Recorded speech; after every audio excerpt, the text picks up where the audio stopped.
Operation Sindoor.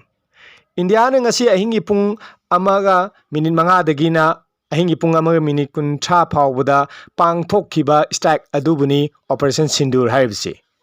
India gi ngangkhaidagi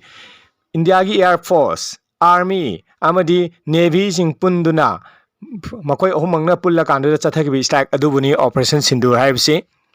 Operation Sindoor asida Pakistan gi terrorist spot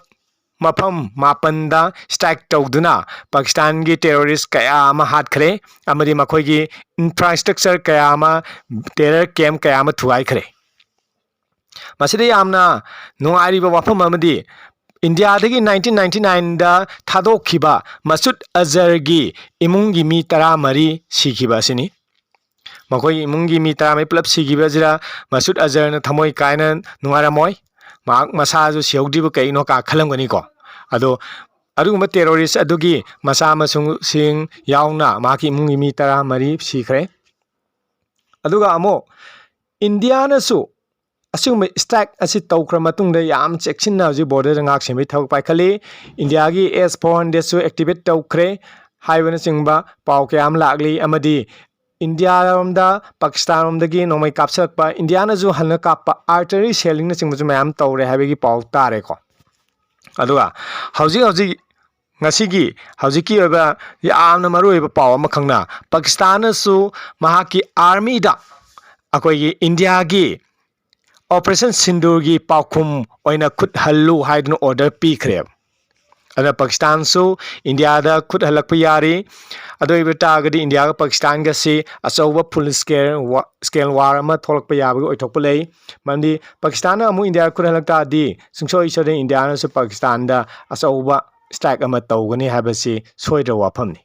mandi terrorist sing thajinduna India gi Pahalgam da isam chamjaba tourist mioi kun taruk po halan kiba do India na kaidong inda kawbule roy amadi pithigi lebak mayam na su yade. United Nations Security Council da so Pakistan na misang komai tabak tawba matamda misang phangda tokrabani China khakta mangare ma ki misang da leiriba bu amadi Turkey na singbal lebak khara si mangare. Aduna makoi gi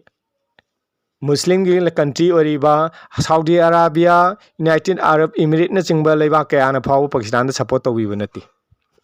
Pakistan na misam hatpa terrorist sing da support tawrubana haiba khudong thiba si masada nangjabani aduna asigumba India gi thabak tawng kaya sina paikhalang liba strike na singma mayam asina Pakistan da di aki akhang yam yaungna rabani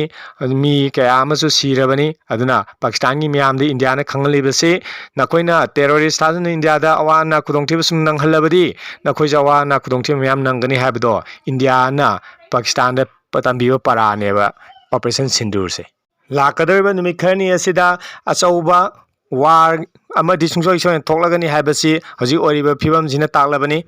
aduna aikoi khudimagna India ga leiba mipum khudimagna yamna section leigadawni amdi Pakistan na hoji se aranba propaganda maya sandoi India gi jet fighter manga kapthare ade misam ami siphai su hale khole kan am santoi madu aranba propaganda ngaktani ko